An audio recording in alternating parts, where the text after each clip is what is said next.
ওয়ালাইকুম আসসালাম। প্রিয় শিক্ষার্থীরা, কেমন আছো তোমরা? হ্যাঁ, আলহামদুলিল্লাহ, আমিও ভালো আছি।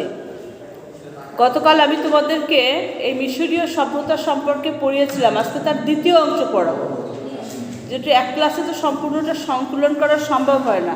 এই কারণে প্রথম অংশ শেষ হয়েছিল। আজকে এই মিশরীয় সভ্যতার দ্বিতীয় পার্ট আমরা পড়াতে যাচ্ছি। তো দ্বিতীয় পার্ট যেটা আমরা পড়াবো, সেখানে যে কয়েকটা বিষয়ের উপরে আজকে আলোচনা করব, তার একটা হচ্ছে মিশরীয় শিল্প, আর একটা হচ্ছে মিশরীয় ভাস্কর্য, আর মিশরীয় লিখন পদ্ধতি। তারা কোন পদ্ধতিতে লিখতেন, উপস্থাপন করতেন, এবং তাদের কাগজ আবিষ্কার, মিশরীয়রা কাগজ কীভাবে আবিষ্কার করেছিলেন সেটা, এবং সবশেষে আমরা জানবো মিশরীয় বিজ্ঞান সম্পর্কে। তাহলে আমরা নেক্সট ক্লাসে অন্য পাঠে চলে যাব। আমাদের যে 4টা অংশ বাদ ছিল, সেই 4টা অংশ নিয়ে আজকে আলোচনা করছি। এই 4টা অংশ অবশ্যই অত্যন্ত অত্যন্ত গুরুত্বপূর্ণ। তোরা আশা করি মনোযোগ দিয়ে শুনবে ক্লাসটা। প্রথমে আমরা আলোচনা করছি মিশরীয় শিল্প সম্পর্কে। মিশরীয় কী সম্পর্কে? শিল্প সম্পর্কে। এই মিশরীয়দের চিত্রকলা সম্পর্কে চমৎকার একটা ওদের অভিজ্ঞতা ছিল, এবং ওদের চিত্রটা আসলে খুব অতুলনীয় ছিল। আর তারা এই চিত্রশিল্পের দিক থেকে, ঐতিহাসিক দিক থেকে গুরুত্বপূর্ণ হয়েছিল, সারা বিশ্বের কাছে পরিচিত হয়েছিল। অন্যান্য দেশের মতো চিত্রশিল্প তারা গড়ে তুলেছিল তাদের ধর্মীয় বিশ্বাসের আলোকে। তাদের ধর্মীয় যে বিশ্বাসটা ছিল, তার প্রতিফলন ঘটেছিল তাদের চিত্রকর্মের ভেতরে। তার মানে ছবি মনের কথা বলে, ছবি তাদের নিজস্ব কথা বলে। কি কথা বলেছিল? তারা যে ছবিগুলো আঁকিয়েছিল, তা দিয়ে তাদের ধর্মীয় বিশ্বাসটাকে তারা ফুটিয়ে তুলেছিলেন, যা দিয়ে সমগ্র বিশ্বের সকলেই বুঝতে পারতেন যে আসলে তারা কি চায়। এরপরে কি করেছিলেন তারা? তাদের প্রিয় দুটো রং ছিল, পরে আমি ক্লাস নিচ্ছি। তাদের প্রিয় দুটি রং ছিল, একটা রং ছিল সাদা, আর একটা রং ছিল কালো। এই দুটো রঙের মিশ্রণ করতো সাধারণত তাদের চিত্রশিল্পীদের। আর তারা যে চিত্রগুলো আঁকতেন, সেগুলো তারা সমাধির গায়ে, সমাধি বুঝো? সমাধি কি? কবর তাদের, যে যার আর কি মৃতদেহ যেখানে রাখা হতো, এই সমাধির গায়ে তারা কি করতেন? বিভিন্ন চিত্রকর্ম আঁকতেন ধর্মীয় বিশ্বাসের আলোকে। আর একটা তারা কাজ করতেন পিরামিডের গায়ে। তাদের ধর্মীয় উপাসনায় ছিল মন্দির, এই মন্দিরের দেয়ালের গায়ে তারা এই চিত্রগুলি তারা আঁকতেন। তারা যে বসবাস করতেন যে প্রাসাদগুলিতে, এই প্রাসাদগুলিতেও তারা বিভিন্ন চিত্রকর্ম করতেন। এই চিত্রকর্মগুলির ভিতরেও তাদের ধর্মীয় ভাবধারা ফুটে উঠত। আর তারা কী করতেন? তাদের প্রমোদ কানন, যেখানে তারা আনন্দ করতেন, আমরা যেমন অডিটোরিয়াম হল আছে আমাদের, সেভাবেই তাদের যে হলগুলো ছিল, সেই হলগুলোর চিত্রের গায়ে, দেওয়ালের গায়ে তারা এই চিত্রগুলো অঙ্কন করতেন, এবং সেখানে তারা দুটো রং ব্যবহার করতেন, একটা সাদা রং আর একটা কালো রং ব্যবহার করতেন। এছাড়া প্রত্যেকটা দেশেই সাধারণ কিছু ঘরবাড়িও থাকে, তাই না? সবই তো প্রাসাদ থাকবে না। এই সাধারণ যে ঘরবাড়িগুলো ছিল, এই ঘরবাড়িগুলোর গায়েও তারা এইসব চিত্রলিপিগুলি অঙ্কন করতেন। এবং কি করতেন? তারা অসাধারণ অসাধারণ ছবি আঁকতেন, চমৎকার চমৎকার ছবি তারা আঁকতেন। আর এই সকল ছবির ভিতরে তারা তাদের ওই সময়ের, তখনকার আমলের রাজনৈতিক, ধর্মীয়, সামাজিক এবং পারিবারিক জীবনের চিত্রগুলোকে সেখানে তারা তুলে ধরতে সক্ষম হয়েছিলেন। ঠিক আছে? তাহলে আমাদের মিশরীয় শিল্পটা সম্পর্কে আমরা জানব। এরপরে চলে আসি মিশরীয় ভাস্কর্য। কী কী ভাস্কর্য, স্কাল্পচার যেটা, কী কী ভাস্কর্য তারা নির্মাণ করেছেন। ভাস্কর্য শিল্পে মিশরীয়দের মতো প্রতিভার ছাপ আর কারোর নাম ইতিহাসে পাওয়া যায়নি। ওদেরই ভাস্কর্যে খুব চমৎকার একটা সুনাম রয়েছে, যে ওরা চমৎকার ভাস্কর্য করতে পারতেন। তাদের ব্যাপকতা ছিল, তাদের বৈচিত্র্যতা ছিল, আর কি ছিল? ধর্মীয় ভাবধারার সংমিশ্রণ ছিল। এই সকল কিছুর সংমিশ্রণেই তারা ভাস্কর্যটাকে নির্মাণ করতেন বা খাড়া করতে সক্ষম হতেন। ঠিক আছে, তাহলে এখানে দেখো আমি তোমাদেরকে দেখাচ্ছি তাদের করার যে ভাস্কর্য, তার মধ্যে এখানে স্ফিংক্স, তাদের একটা দেবতা, এই স্ফিংক্সের মূর্তিটা তারা সক্ষম হয়েছিলেন করতে, যা এখনো বিরাজমান। অসংখ্য ভিজিটর এখনো সেটা দেখতে চায়। এই স্ফিংক্স তাদের ধর্মীয় ভাবধারা থেকে তারা তৈরি করেছিলেন। এটা কেন তারা তৈরি করেছিলেন সেটা আমরা অবশ্যই তোমাদেরকে বলবো। আগে আমি ওকে বলতে দাও, লাস্টে আমরা আসছি। এখানে তাদের প্রতিটি ভাস্কর্যের ভিতরে তো আমি বলেছি ধর্মীয় একটা ভাবধারা ছিল। এই স্ফিংক্সের যে ভাস্কর্যটা, এটা ছিল তাদের যত ভাস্কর্য ছিল তার ভিতরে সর্বশ্রেষ্ঠ ভাস্কর্য। এই ভাস্কর্যের চেহারাটা কেমন ছিল? এর মূর্তিটা এমন ছিল, যার মাথাটা ছিল, যার দেহটা ছিল কার মতো? সিংহের মতো, আর মুখটা ছিল মানুষের মতো। দেহটা ছিল সিংহের মতো, মুখটা ছিল মানুষের মতো। এটা মিশরের পিরামিড, এটাই হচ্ছে সবচেয়ে মিশরের বড় পিরামিড, যারা ফারাও খুফুর পিরামিড। মন্দিরগুলোতে মিশরীয় ভাস্কর্য স্থাপত্যের অপূর্ব নিদর্শন প্রতিফলিত হতো। এটা হচ্ছে তোমাদের একটা ভাস্কর্য এবং এটা একটা পিরামিড। এর ভিতরে ফারাও খুফু, তার পিরামিডটা, সেখানে তাকে কি করা হয়েছিল? এখানে এই যে পিরামিডগুলি করা, যে একটা পিরামিড, মিশরের পিরামিডের চিত্র দেখা যাচ্ছে এখানে, সে আমলের যে রাজাবাসরা ছিল তাদেরকে কি করা হতো? সেখানে সমাধিস্থ করা হতো, এখানে রাখা হতো তাদেরকে। এবং এই পিরামিডের ভিতরে তাদেরকে বিভিন্ন তাদের ধর্মীয় ভাবধারা অনুসারে স্বর্ণ, রৌপ্য, তাদের প্রয়োজনীয় জিনিসপত্র ইত্যাদি দিয়ে দেওয়া হতো। বিস্তৃত এলাকা নিয়ে একটা পিরামিড গঠিত হতো। শুধু তাই নয়, তাদের কিছু চাকর বাকরকে হত্যা করে তাদের মৃত্যুদেহ তার ভিতরে দিয়ে দেওয়া হতো। তাদের ধারণা ছিল যে মৃত্যুর পরের যে পরবর্তী পুনর্জন্ম আছে সেখানে তাদের আবার চলতে হবে, ফিরতে হবে। এই কারণে তাদের মূল্যবান জিনিসগুলো দিয়ে দেওয়া হতো, আর তাদের চাকর বাকর দিয়ে দেওয়া হতো, তাদেরকে তারা সহযোগিতা করবে, এই কারণে তাদেরকে দিয়ে দেওয়া হতো। বুঝতে পেরেছি? এটা একটা কবর, তার মানে এটা এর ভিতরে রেখে ওটাকে তোমাকে কী করা, পিরামিড আকৃতি করা হয়েছিল, আর সেখান থেকে তারা এই ভাস্কর্যগুলো তারা নির্মাণ করেছিল। কথা বুঝতে পেরেছ? তাহলে তোমাদের কিন্তু প্রশ্ন আসতে পারে যে মিশরের সভ্যতার স্ফিংক্সের প্রতিমূর্তি কি? স্ফিংক্স কি? এটা তোমাকে একটা প্রশ্নের ভিতরে থাকতে পারে। তখন তোমরা কি বলবা? কি সর্বশ্রেষ্ঠ ভাস্কর্য এটা কি হচ্ছে? সর্বশ্রেষ্ঠ ভাস্কর্য। এই ভাস্কর্যটার নাম হচ্ছে কি? স্ফিংক্স। কথা মনে থাকবে? আচ্ছা, এরপরে চলে আসি আমরা। তাহলে কি তোমরা কি কোনো ধারণা পেয়েছো পিরামিড সম্পর্কে, স্ফিংক্স সম্পর্কে জানতে পেরেছো? আচ্ছা, এটা সর্বশ্রেষ্ঠ ভাস্কর্য। এরপরে আমরা চলে আসি পরবর্তী ধাপে, লিখন পদ্ধতি ও কাগজের আবিষ্কার। তাদের লিখন পদ্ধতি কেমন ছিল, আর তারা কখন কিভাবে কাগজের আবিষ্কারটা করেছিলেন। মিশরীয় সভ্যতার যে বৈশিষ্ট্য ছিল তার ভিতরে অন্যতম একটা বৈশিষ্ট্য ছিল তাদের লিখতে পারাটা। তারা লিখন পদ্ধতি আবিষ্কার করেছিল। নগর সভ্যতার বিকাশের সঙ্গে সঙ্গেও এই মিশরীয় লিখন পদ্ধতিটার উদ্ভব ঘটে। যখন নগর সভ্যতা শুরু হয়, আর তখনই তাদের কী হয়, এই লেখন পদ্ধতিটাও শুরু হয়। তারা অনেক কিছু তাদেরকে লিখে রাখতে হতো। তারা কি করতো? প্রথমে তারা 5000 বছর পূর্বে তারা সর্বপ্রথম, দেখো এটা খুব ইম্পর্টেন্ট একটা সেন্টেন্স আমি বলতেছি, যে 5000 বছর পূর্বে তারা কি করেছিল? 24টি ব্যঞ্জনবর্ণের বর্ণমালা আবিষ্কার করেছিলেন। প্রথম দিকে তারা ছবি এঁকে তাদের মনের ভাবটা প্রকাশ করত। ছবি এঁকে তারা কি করত? মনের ভাবটা প্রকাশ করত। এই লিখন পদ্ধতির নাম ছিল কি? চিত্রলিপি। তাহলে দেখো এখানে দুইটা জিনিস, এখানে হচ্ছে আমরা কিন্তু জেনেছি অনেক কিছু। আমরা জেনেছি 24টি বর্ণমালা তারা আবিষ্কার করেছিল, ব্যঞ্জন বর্ণ তারা আবিষ্কার করেছিল। আমরা জেনেছি যে এই যে লিখন পদ্ধতি তারা আবিষ্কার করেছিল, এই লিখন পদ্ধতির নাম হচ্ছে চিত্রলিপি। ক্লিয়ার? আমরা স্ফিংক্স কি একটা সর্বশ্রেষ্ঠ ভাস্কর্য এটাও জানতে পেরেছি, আমরা মিশরের পিরামিড কি এটাও জানতে পেরেছি।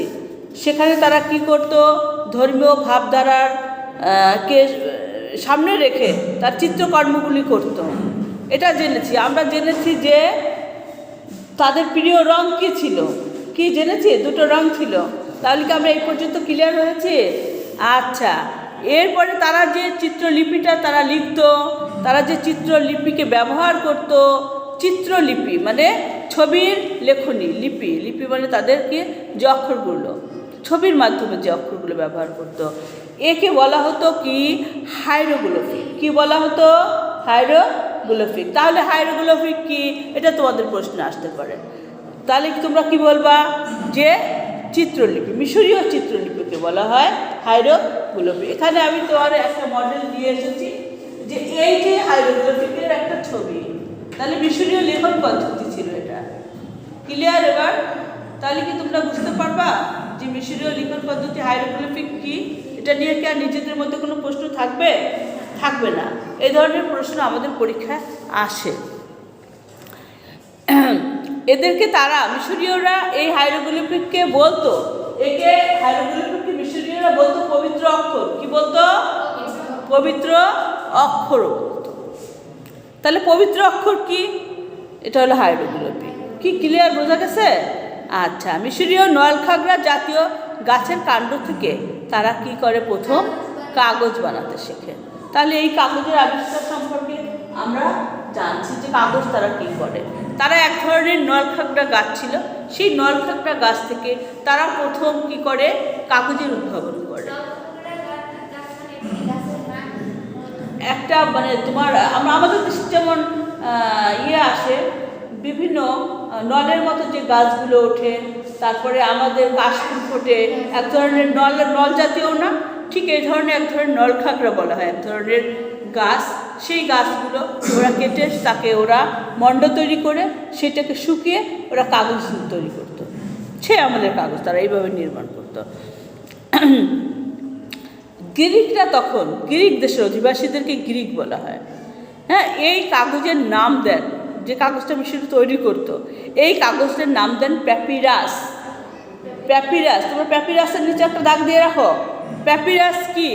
গ্রিকরা কি করেছিল? এই মিশরীয়রা নলখাগড়া থেকে যে কাগজ মানে তৈরি করতো এই কাগজের নাম দিয়েছিল গ্রিকবাসীরা প্যাপিরাস।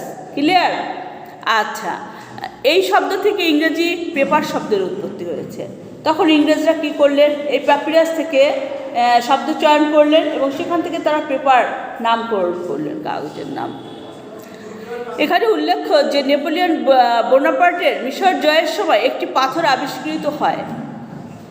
তাহলে নেপোলিয়ন বোনাপার্টকে উনি একজন বিজেতা ছিলেন, বিশ্বের বিভিন্ন দেশ জয় করে বেড়াতেন, দখল করতেন, বিভিন্ন দেশ করে করে তার অধীনস্থ করতেন। নেপোলিয়ন বোনাপার্ট উনি একজন বিখ্যাত ব্যক্তি ছিলেন, একজন সৈনিক ছিলেন। তাহলে উনি কী করলেন? উনি যখন মিশর জয় করতে যান, মিশরকে দখল করতে যান, তখন উনি পাথরের উপরে লেখা একটা ওই সময়ের একটা যে পাথর আবিষ্কার করেছিলেন, সেই পাথরটা হচ্ছে কি? রসেটা স্টোন। তার নাম ছিল রসেটা স্টোন, যাতে গ্রিক এবং হাইরোগ্লিফিক ভাষায় অনেক কিছু লেখা ছিল, গ্রিক ভাষা এবং হাইরোগ্লিফিকের ভাষায়, যা থেকে প্রাচীন মিশরকে অনেক তথ্য জানা যায়। হ্যাঁ, মিশরীয়দের সম্পর্কে অনেক তথ্য সেখান থেকে তিনি জানতে পেরেছিলেন। তাহলে কি আমরা জেনেছি? শেষে নেপোলিয়ন সম্পর্কেও আমরা একটু জেনে গেলাম, তাই না? যদিও এটা খুব সংক্ষিপ্ত, যখন তোমরা আর হায়ার এডুকেশনে যাবে তখন এই যে আমি একটু একটু পার্ট পড়েছি, একটু পার্টের উপরে এক একটা পেপার্স, মানে টোটাল একটা পত্র, first paper, second paper, third paper, এরকম আছে, এর উপরে এক একটা পত্র পড়তে হবে। আচ্ছা, এরপরে আমরা চলে যাই লিখন পদ্ধতি শেষ হলো বিজ্ঞান। মিশরীয় বিজ্ঞানটা কেমন ছিল? মিশরীয় সভ্যতা ছিল এটা একটা কৃষি নির্ভর, শুরুতেই বলেছি না যে কৃষি নির্ভর ছিল এই দেশটা। সে কারণে নীল নদের প্লাবন, নাব্য, পানি প্রবাহের মাপ, জোয়ার ভাটা ইত্যাদি ছাড়াও জমির মাপ তাদের কাছে ছিল একটি গুরুত্বপূর্ণ বিষয়। এটাও তোমাদের বলা হয়েছে আগে, যে তারা জমির মাপটা খুব ভালো বুঝতেন, মাপটা খুব ভালো করে দিতে পারতেন। এসবের সঙ্গে তারা জ্যোতিষশাস্ত্র মানে কি, আকাশের সূর্য তারা দেখে দেখে তারা দিন গণনা, তারিখ গণনা ইত্যাদি করতে পারতেন। হ্যাঁ, বলে দিতে পারতেন কখন জোয়ার হবে, কখন ভাটা হবে, কখন অমাবস্যা হবে, কখন পূর্ণিমা হবে, এইগুলো গণনা করে তারা বলতে পারতেন। এটাকেই বলা হতো কি জ্যোতিষশাস্ত্র। এটা ছিল তাদের সংযোগ ছিল তাদের সাথে, মানে এটা তারা বলতে পারতেন। ফলে এই দুটি বিদ্যা তারা আয়ত্ত করেছিলেন তাদের প্রয়োজনের তাগিদে, প্রয়োজনের জন্য তাদেরকে এই দুটো বিদ্যা অর্জন করতে হয়েছিল।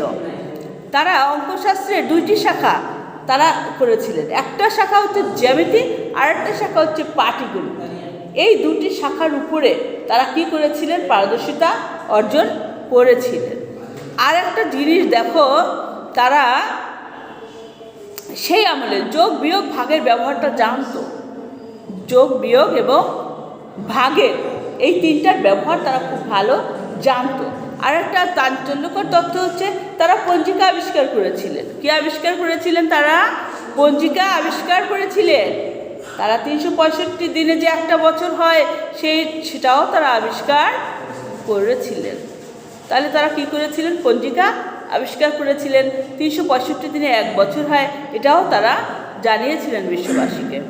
প্রাচীন মিশরের অধিবাসীরা তাদের সময় নির্ধারণের জন্য, তার মানে ঘড়ি, সময় নির্ধারণের জন্য তারা সূর্য ঘড়ি, ছায়া ঘড়ি এবং জল ঘড়ির আবিষ্কার করেন। মানে ঘড়ির শুরুটা তারা করেন, ঘড়ি এই হাতের ঘড়ি না, ক্লক। তাহলে তারা সূর্যের দেখে দেখে, সূর্যের ছায়া দেখে দেখে তারা বলতে পারতেন যে এখন কটা বাজে। ছায়া ঘড়ি, ছায়া দেখে দেখে, গাছের ছায়া পড়তো, ওই ছায়া দেখে দেখে বলে দিতে পারতেন এখন এই কয়টা বাজে। গাছের ছায়া কোথায় সোজা অবস্থা আছে, হেলে গেছে, কোন দিকে হেলেছে ইত্যাদি দেখেই তারা বলে দিতে পারতেন এখন কটা বাজে। আর কি, জল ঘড়ি, পানির অবস্থান দেখেই তারা বলে দিতে পারতেন এখন এই কয়টার সময় পানি এই অবস্থানে থাকে, এই কয়টার সময় পানি এই লেভেলে নামে। এই লেভেল দেখেই তারা বলে দিতে পারতেন যে কখন কটা বাজে। তাহলে তারা কি অত্যন্ত এক্সট্রাঅর্ডিনারি মেধাবী ছিলেন না? তাহলে এই জিনিসটা তারা বলতে পারতেন। ধর্মের কারণে মিশরীয়রা বিজ্ঞান চর্চায় আগ্রহী ছিল। শুধু ধর্মকে কিন্তু তাদের ফোকাস, ধর্মকে কেন্দ্র করেই তাদের সব কিছু হচ্ছে। তারা এটাকে কি করতেছিল? বিজ্ঞান চর্চা শিখতে চেয়েছিল ধর্মীয় জিনিসটাকে আরও বেশি গাঢ় করে জানার জন্য। তারা পরলোকে বিশ্বাস করত এবং ফারাওরা পরবর্তী জন্মে রাজা হবেন এই বিশ্বাস তাদের ছিল। ফারাওরা মানে ওই দেশের রাজবংশের লোকেরা বা রাজারা, তারা কি করতেন? মারা গেলে পরবর্তী যখন পরকালে চলে যাবেন সেখানে গিয়েও তারা রাজা হবেন। এই কারণে তাদের সাজসজ্জা, গয়নাগাটি, তাদের যত মানে অর্নামেন্ট, দামি অলঙ্কার, আসবাবপত্র, চাকর বাকর ইত্যাদি সব এক্সপার্ট চাকর বাকরকে হত্যা করে ফেলা হতো উনি মারা যাওয়ার সাথে সাথে, যে তাদেরকে সঙ্গে করে দিয়ে দেওয়া হতো পরবর্তী জন্মে যে সে তাদেরকে সার্ভগুলো করবে, এগুলো মেনটেন করবে। কথা বুঝতে পেরেছ? এই বিশ্বাস তারা করতেন। এই করে তাদেরকে হত্যা করে তাদেরকে দিয়ে দেওয়া হতো সাথে। আর কি করতো? আর এই দেহটাগুলিকে তাজা রাখার জন্য, দেহ যদি নষ্ট হয়ে যায় তাহলে রাজত্ব করবে কিভাবে? দেহটাকে তো তাজা রাখতে হবে। এই তাজা রাখার জন্য তারা একটা বৈজ্ঞানিক পদ্ধতি আবিষ্কার করেছিলেন। সেটা হচ্ছে কি, তারা মৃতদেহকে তাজা রাখার জন্য মৃতদেহকে মমি করে রাখতেন। কি করে রাখতেন? মমি করে রাখতেন। এই মমি করে রাখাটা, তাতে যুগের পর যুগ চলে যাবে, মৃতদেহটা টাটকা থাকবে, তাজা থাকবে। এই কারণে করতো। তাদের একটা বৈজ্ঞানিক পদ্ধতি ছিল, সেই পদ্ধতির মাধ্যমে তারা করতো। তাদের একটা বৈজ্ঞানিক মশলা তারা বের করেছিলেন, সেটাকে দিয়ে শরীরে পেঁচিয়ে কাপড় দিয়ে পেঁচায় রাখতেন এবং ওই দেহ কখনো পচতো না। তাহলে রাজা বাদশাদের দেহ, তাদের চাকর বাকরদের দেহ সব মমি করে তারপর তাদেরকে অলঙ্করণ পরিয়ে টরিয়ে ঢুকিয়ে উপরে পিরামিড তৈরি করে ফেলা হতো। তারপর কি করা হতো? মিশরীয় বিজ্ঞানীরা রাসায়নিক প্রক্রিয়া এই মৃতদেহের পচন থেকে রক্ষা করতে সক্ষম হয়েছেন। বৈজ্ঞানিক পদ্ধতিতে মৃতদেহ যাতে না পচে এটার ব্যবস্থা করতে তারা সক্ষম হয়েছিলেন। এবার চিকিৎসা শাস্ত্রে তারা খুব অগ্রগামী ছিলেন। চিকিৎসা শাস্ত্রেও তারা বিশেষ অগ্রগতি, এক্সপার্ট হয়েছিলেন। তারা চোখ, দাঁত ও পেটের রোগ তারা তখনই নির্ণয় করতে পারতেন। চোখের রোগ, দাঁতের রোগ, পেটের রোগ, কি হচ্ছে, কার কী হচ্ছে, এগুলো যারা বের করতে পারতেন। এবং সব থেকে উল্লেখযোগ্য হলো তারা অস্ত্রোপচার করতে জানতেন। যে সেই আমলে শৈল চিকিৎসা তারা কী করতেন, অপারেশন করতে জানতেন। কী করে অপারেশন করে একটা রোগ ভালো করতে হয় সেই আমলেই তারা সেটা আবিষ্কার করতে সক্ষম হয়েছিলেন। সুতরাং এখানে বিজ্ঞানের চমৎকার ব্যবহার তারা করেছিলেন, এটা আমরা বলতে পারি। তারা হাড় জোড়া লাগানো, যখন হাড় ভেঙে যেত কারো, এই হাড়ে জোড়া লাগানোর চিকিৎসা করতে পারতেন। হৃৎপিণ্ডের গতি ও নারীর স্পন্দন তারা নির্ণয় করতে পারতেন। যে নারী দেখা পালস বিট কত, এটা তখন তারা আবিষ্কার করে ফেলেছিলেন। এই মিশরীয় দর্শন সাহিত্য চর্চা তারা করত। তাদের রচনায় তাদের দুঃখ হতাশার কোনোই প্রকাশ ছিল না, কোনো দুঃখের ভাবও ছিল না, হতাশার ভাবও তাদের ভিতরে ছিল না। তারা সব সময় ছিলেন আশাবাদী, যে আমরা ভালো কিছু করব, আমরা ভালো কিছু পারবো, এই আশাবাদ, আশাই তাদেরকে বাঁচিয়ে রাখতো, আশাই তাদেরকে সামনের দিকে এগিয়ে নিয়ে যেত। সুতরাং আমরাও কি মিশরীয়দের সাথে একসাথে হয়ে বলবো যে আমরাও সব আশাবাদী, খুব ভালো একটা A+ পেয়ে যাবো ইতিহাসে। কে বলো? এই যে আমি আজকে যেটা পড়িয়েছি তোমাদের কি মনে থাকবে? হ্যাঁ, তারপরে বাসার যে কয়েকবার পড়বা ইনশাল্লাহ হয়ে যাবে। আর তাদের লেখা সবসময় একটা দেখা গেছে একটা আনন্দের প্রকাশ পেত। তো কেমন লাগলো তোমাদের ক্লাস বলো? তো আজকের ক্লাসে এই পর্যন্তই থাকবে। আমি একটা বিষয় নিয়ে আলোচনা করলাম। পরবর্তী ক্লাসে আমরা যেটা করব সেটা হচ্ছে পরবর্তী ক্লাসে বাড়ির কাজ যেটা আমাদের থাকবে,